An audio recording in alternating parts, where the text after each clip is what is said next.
your go-to resource for U.S. immigration insights. We provide clear immigration news and information. Our platform provides a network of licensed attorneys who can answer your questions and guide you through the process. From visas to green cards, asylums to citizenships, immigrationquestion.com helps you to network with immigration attorneys so that you can move forward with confidence. Sign up today or download the app. Free registration, limited time offer. Stay tuned. We go live in 30 seconds.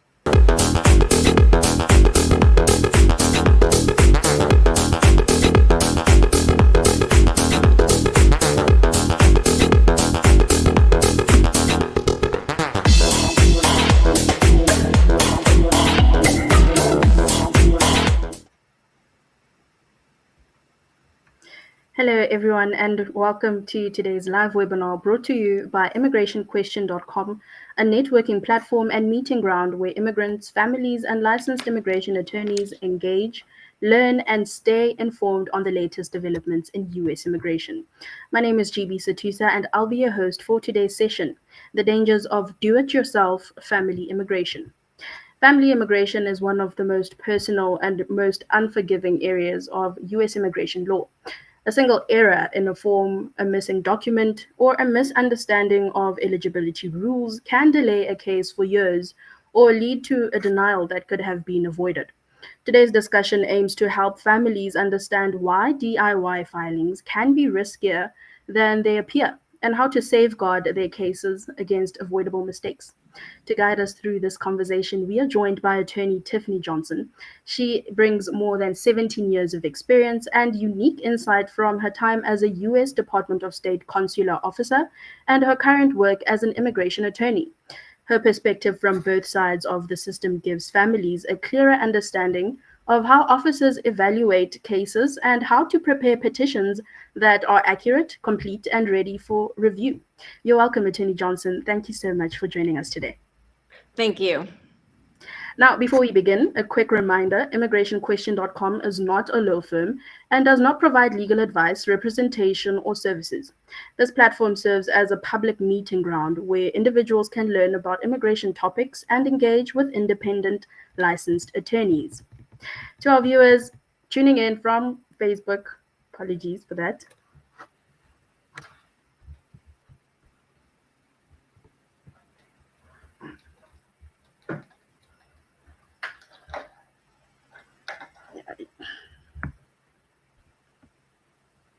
To our viewers tuning in from Facebook, YouTube, LinkedIn, and everywhere else, welcome. If you haven't subscribed yet, now's the perfect time. Go ahead and hit that subscribe button, grab your notepads, and let us dive right into today's session. Now, Attorney Johnson, having seen family cases from government service and private practice, what are the most damaging DIY mistakes families make when filing I-130 or I-1485 petitions? Yeah, well, I do a lot of consultations with people who have experienced a denial and then decide to consult with me to try to remedy their problems. So I do see this quite a bit in my practice. I would say one of the most damaging mistakes for people is choosing adjustment of status on their I-130 form without understanding the ramifications of this decision. It is a really nuanced legal decision as to whether or not you should choose adjustment of status. And it's very difficult to change from adjustment of status to consular processing once you've started that process. It's possible, but it can take a really long time, and some of the damage can already be done after you've made that choice. For example, I recently had a consultation with someone who checked that box while their family member was still even overseas and was planning to enter the U.S. with a tourist visa. And so a decision like that makes them immediately have committed some type of a fraud because they had the intent way before they even came in the United States to adjust their status, which is not permitted and is usually considered a type of fraud under immigration law. Another area is what's called the 90-day rule, which is not a hard and fast rule anymore, but it basically means that anything you do within 90 days of entering the US, including filing adjustment of status, sometimes even getting married, changing your status, all of those things can also be considered a misrepresentation of your purpose to enter the United States. So there are not just legal implications, but there's life implications as well. Another DIY mistake I see sometimes is unregistered marriages. People think they were married and they actually did not register the marriage properly. And that's a big mistake that can cause serious delays. Filing the I-1485 without a basis for filing. In other words, sometimes people who are on certain types of statuses here cannot file the I-1485 without taking some other actions. And so that can also be a mistake.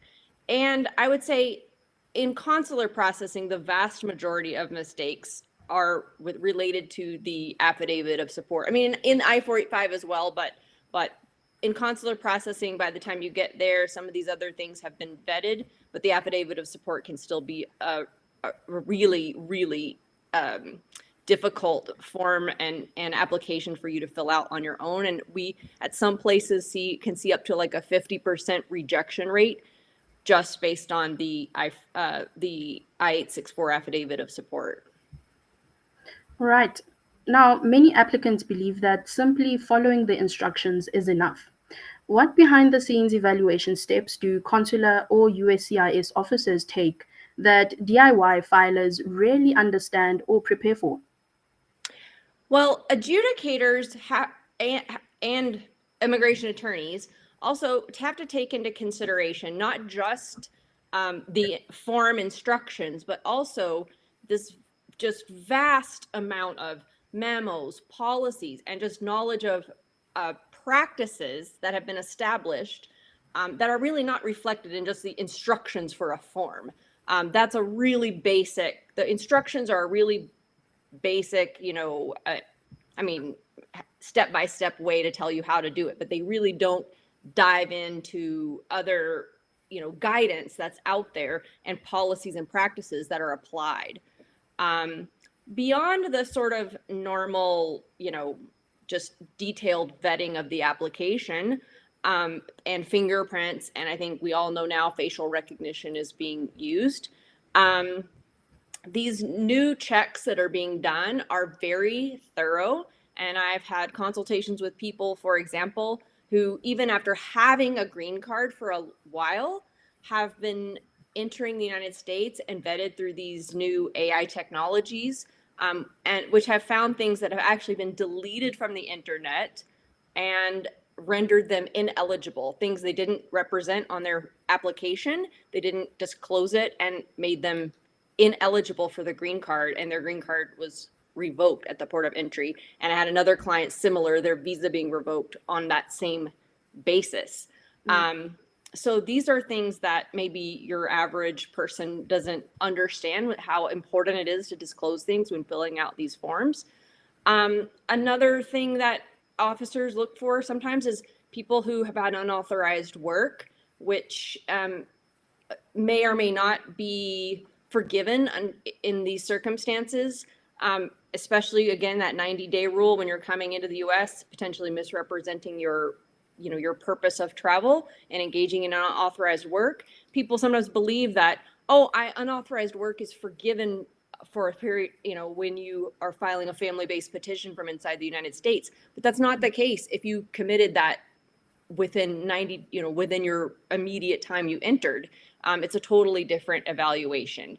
So these are the types of mistakes that they can sometimes even slip through the cracks for the entire process and come back to haunt somebody when they naturalize. So that's why it's like starting with that I-130, it's very important to get legal advice if you have, any kind of complicating factor, and even if you don't. Right. So RFEs are extremely common in DIY filings. What are the top reasons USCIS issues RFEs in family immigration cases, and how can families avoid these triggers from the beginning? Okay, so I mentioned before the affidavit of support. So that is the probably number one reason for family-based RFEs. And I recently, for example, had a consultation with a person who made a lot of money, had a PhD, and self-filed an I-485 for a family member, got an RFE related to the affidavit of support, responded to the RFE, and ended up with a denial after 18 months of, this process going on. So this is definitely the part of the application that tends to cause the most problems. Now we know that affidavits of support are being evaluated in even a more holistic way, not just numbers, to determine if someone is a potential public charge. So this is really an area that I strongly would recommend people to get legal advice. Another thing that is a common is the wrong types of civil documents being submitted. So one thing people can do is to check, it's called the reciprocity table for the Department of State. If you just Google that, it will come right up, the country will come up, and you can check and see if the documents you were submitting, birth certificates, marriage certificates, are compliant. For example, in some countries, you not only need the marriage license, you need a NICA also. That's in some countries, Middle Eastern countries. And in the Philippines, they have other different requirements to show that you've been single, because their divorce is so difficult there. People sometimes try to conceal the prior marriages. So countries have very specific things. So you can check that table and take a look at that. And sometimes even the embassy website will have information. And if you submit that stuff at the beginning, it stays with your case, and it'll be make things a lot smoother. Another thing is just really simple things like wrong filing addresses, fee payments that can just totally result in rejections, not even RFEs. And each case is kind of unique as to far as what will best show the relationship evidence. And so sometimes people get that wrong. One of the sort of simple things also that people can get RFEs, and I see this oftentimes in consultations when they say, well, I submitted that thing and now I don't know why I got an RFE saying, I didn't submit this or I didn't submit that.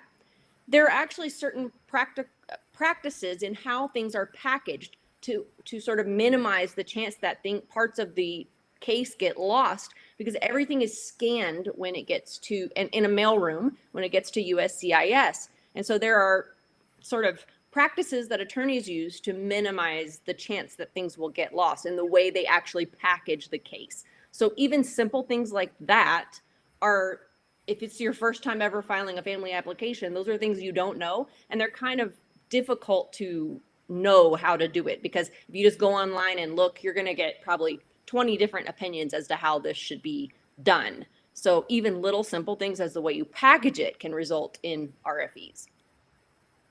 Now, when a case hits a roadblock, such as a delay, interview notice, or an inadmissibility concern, what are the risks when someone is handling their case without professional guidance?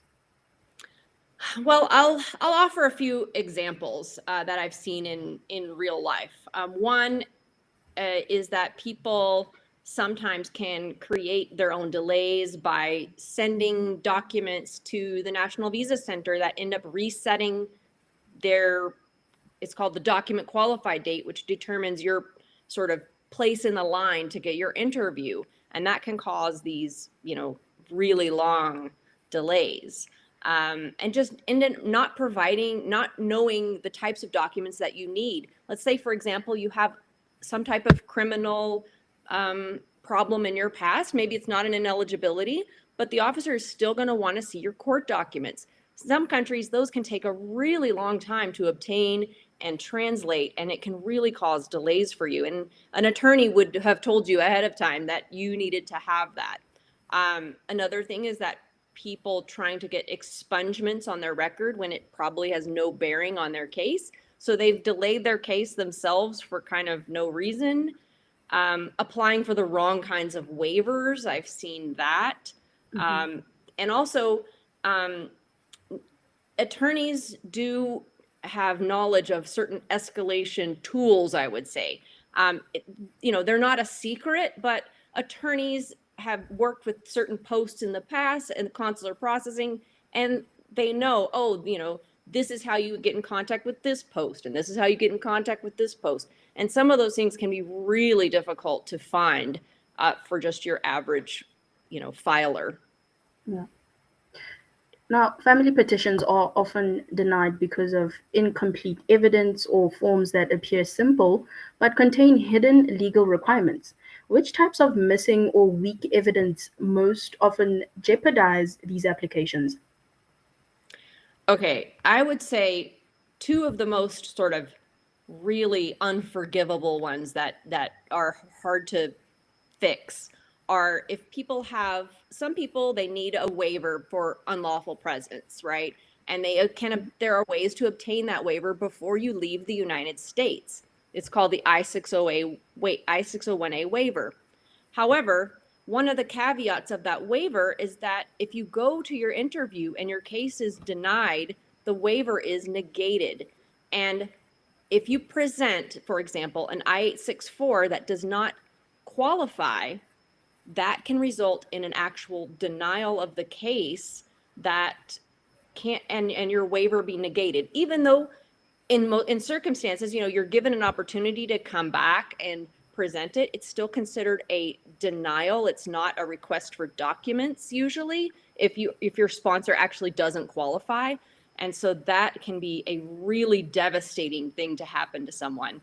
And also not disclosing ineligibilities. Some of these people who have this unlawful presence, they leave the US without understanding sometimes that it can trigger certain bars and cause even permanent ineligibilities, or also just not knowing you have a permanent ineligibility, leaving the United States for your interview and then being told you're permanently ineligible, there's no waiver. So those are things that people probably would have wanted to know before they left for a consular interview, and an attorney should be vetting all of those types of things. Now, for families considering filing on their own, what practical strategies or safeguards can help them avoid avoidable mistakes and make sure their case is complete, accurate, and ready for approval? Okay, so I'm going to start this just by saying there was a time when I, probably would have,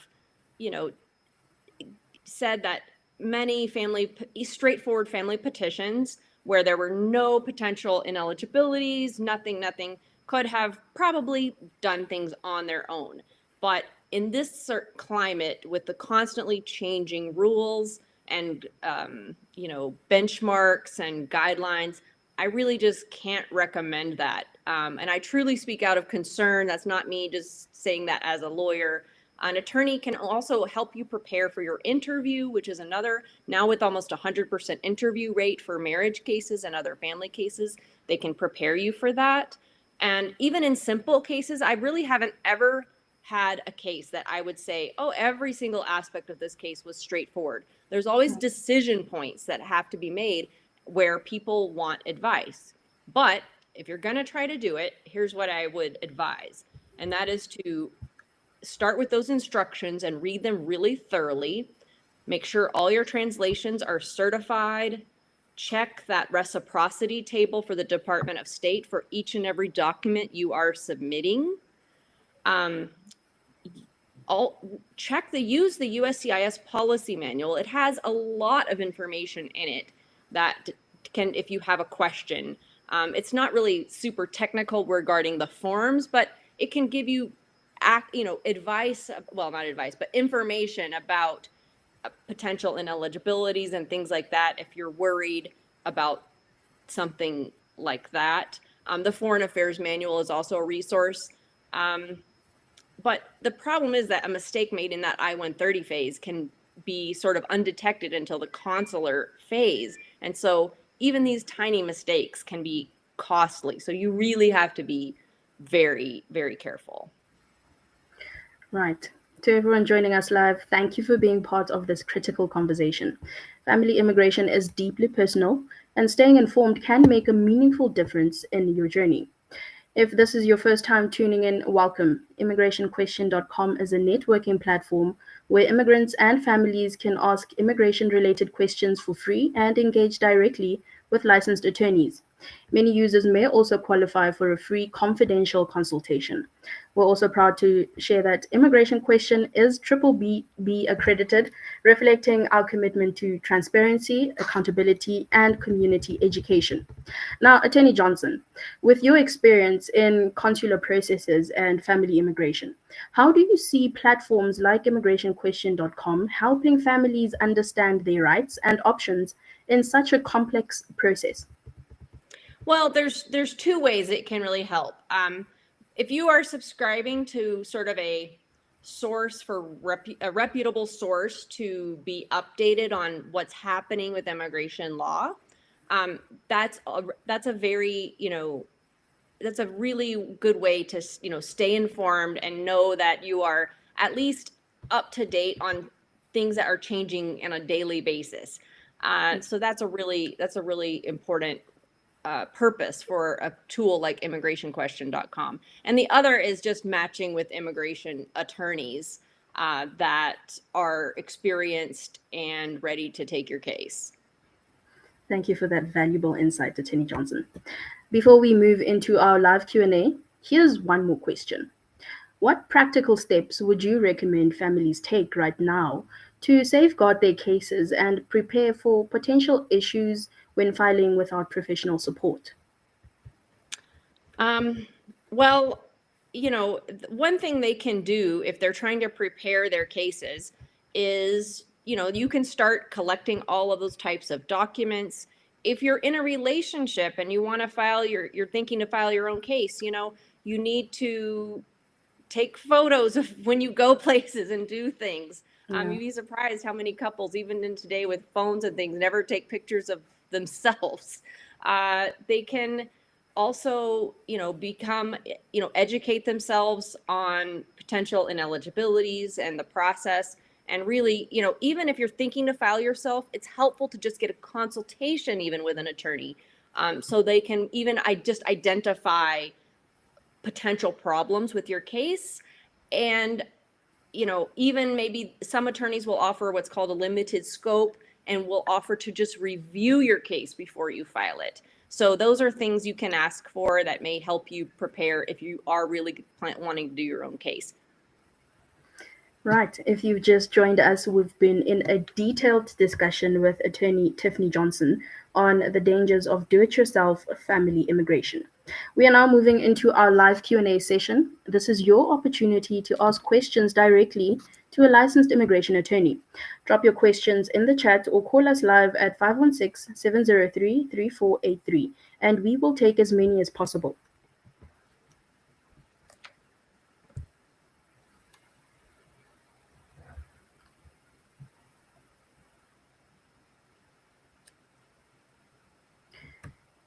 Can a notario or helper tell me how to file, or must it be a lawyer?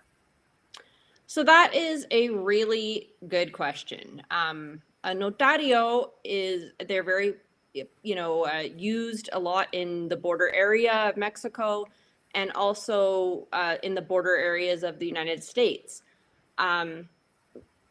Here in Arizona, for example, you can hire what's called a licensed preparer to help you prepare your case. So if you're in a state that has licensed preparers and you feel like you can't afford an attorney, you would want to look for a licensed preparer if that is a thing in the state where you are. But in general, a notario or a document preparer cannot tell you how to answer a question. Their expertise is in making, filling out the forms, the actual, they know how to package a case properly, most of them.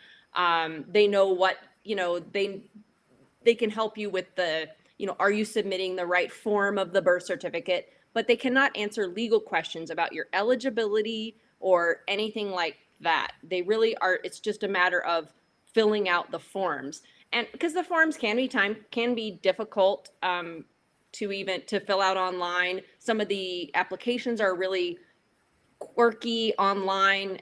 So in that, that is something they know how to do. But they cannot give you legal advice, and they're not responsible if your case gets denied they're not, you don't really have recourse for if you hire a notario or a document preparer, because they're really just filling out the forms. They cannot tell you how to answer certain questions or give you legal advice. All right.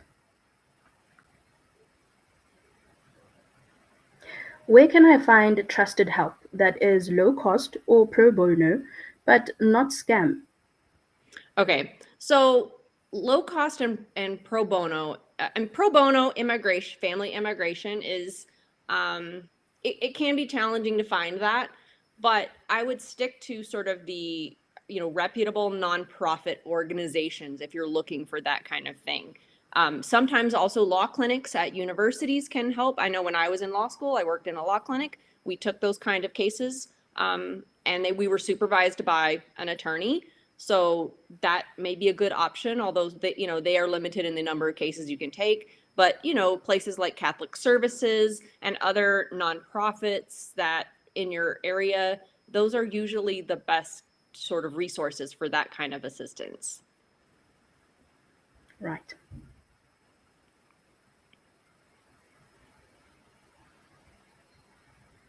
My friend used a paralegal, not a lawyer. Can a paralegal represent me in my interview? Not in this day nowadays. Whenever I go to the USCIS office, I always have to present my bar card and my ID. And so a paralegal could probably accompany you to the interview, but they're not your representative. You definitely have to show your bar card. I've always had to do that. I guess certain field offices maybe have different rules, but a paralegal is not an attorney, so they don't have the same rights of access as an attorney would have. And also, you should know that for a consular interview, you can't have representative at all. There may be some posts that allow it. It is allowed. A consular post can have a practice of allowing attorneys, but the vast majority do not. In fact, I don't really know of any that allow attorneys to attend the interview. Right.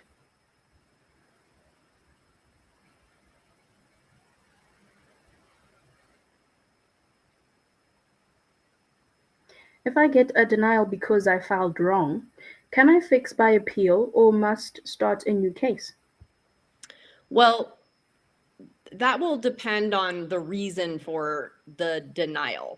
If the denial is a USCIS error, then an appeal might be appropriate. But if it's your error, then an appeal usually won't help you, because you're filing usually a motion to reconsider, a motion to reopen, maybe.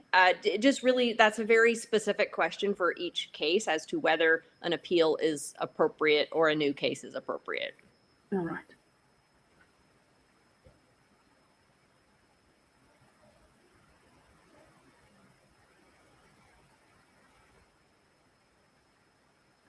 Can wrong fee or missing signature make USCIS deny my petition right away?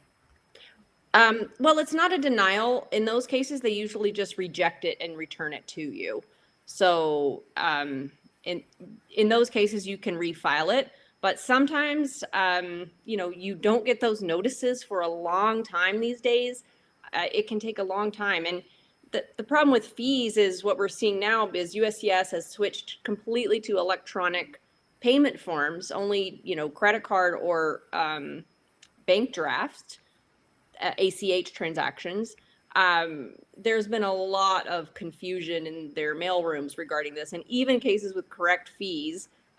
Sometimes the credit card applications are being, the credit card companies will flag something as fraud, reject it. So even with the correct fees, sometimes they get rejected, but they just send those back usually, or send you a notice that the case has been rejected, and sometimes they don't even return the case.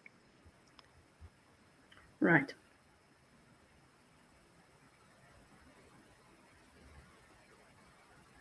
I paid someone to file for me and they didn't file. What do I do? Can I report them? Well, if they are an attorney, or a licensed preparer in certain states, then they can be reported to the bar or other authorities that govern licensed preparers. But if it's an attorney, it's the state bar. All right. Now, Attorney Johnson, before we wrap up this session, we want to touch on a significant development briefly. USCIS recently announced a suspension of asylum decisions as part of a national security review. How should immigrants interpret this update, and what steps can they take to stay informed about how this directive might affect their immigration journey? Well, I mean, for some people who are close, pretty close to receiving a decision on their case, who have been waiting a long time, this is not good news for them. But of course, subscribing to platforms such as immigrationquestion.com, you guys put out a newsletter with updates of what's kind of happening in immigration. But I would stick to sort of reputable sources that are working with attorneys to vet the information that they're putting out. And another recent update was also the restrictions on adjudications for 19 countries. So that's going to have an impact on a lot of people's applications right now and put them in a holding pattern, unfortunately. All right. Thank you so much, Attorney Johnson, for sharing your expertise and practical guidance today. Your insight helps families better understand how to approach their immigration cases with confidence and preparation. And to all our viewers, thank you for joining today's webinar. We hope this session helps you stay informed, prepared, and aware of how to protect your family's immigration journey.